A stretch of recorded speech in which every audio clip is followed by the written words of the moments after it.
E como hoje é quinta-feira, chegou a hora da nossa coluna Seu Direito Digital.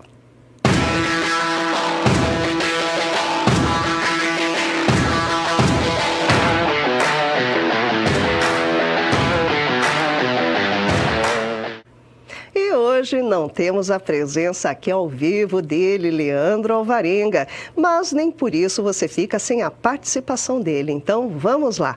Leandro, Donald Trump ordenou que diplomatas dos Estados Unidos atuem ativamente contra iniciativas de soberania de dados em outros países.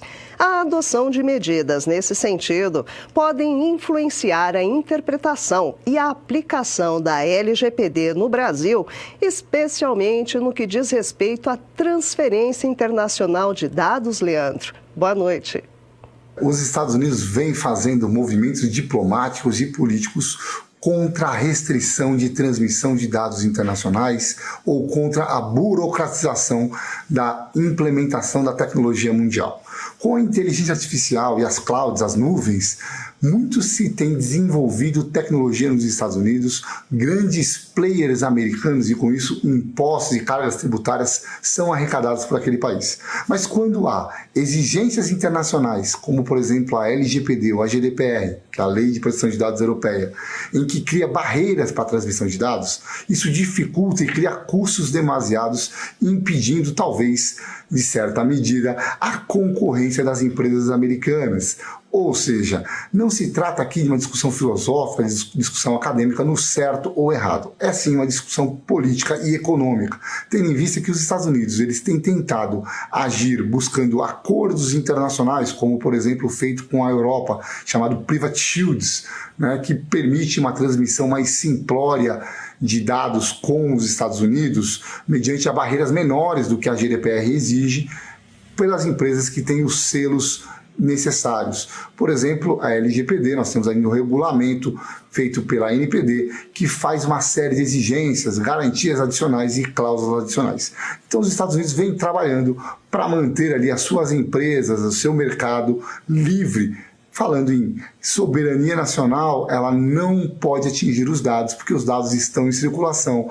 Aí a inteligência artificial ela é do mundo e por isso, fazendo com que faça proibições ou exija que os dados fiquem em determinados países, além de você aumentar o custo, você vai exigir duplicação de servidores, duplicação de sistemas, burocracia. As cláusulas internacionais são exigências que encarecem o processo e é contra isso que eles estão combatendo.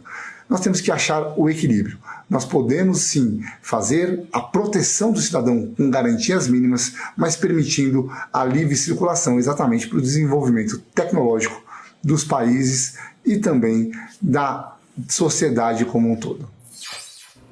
E ainda um segundo tema para o Leandro Alvarenga responder para a gente. A Colômbia passará por eleições legislativas no início do mês de março. E a participação de uma IA na disputa tem chamado bastante a atenção. Como isso vai funcionar, Leandro? E quais são os riscos envolvidos nisso? Pois é, né? Caso curioso, mas vamos deixar claro. A IA não é a candidata.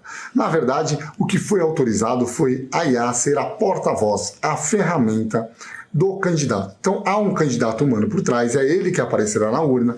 A IA será apenas a sua imagem, a porta-voz das suas ideias, propostas e debates. E aí eu acredito que vai haver ali uma regulação do que pode e o que não pode dentro do sistema eleitoral daquele país. É bom lembrar também que isso não é a primeira vez, já houve uma situação dessa no Japão, então nós temos aí um segundo caso em que a IA vai ter uma participação importante, mas uma participação não como candidato. Deixando muito claro, a participação dela é como ferramenta. A IA é uma ferramenta. E aí é muito claro isso dentro das legislações eleitorais, que no uso de ferramentas, quem responde é o candidato.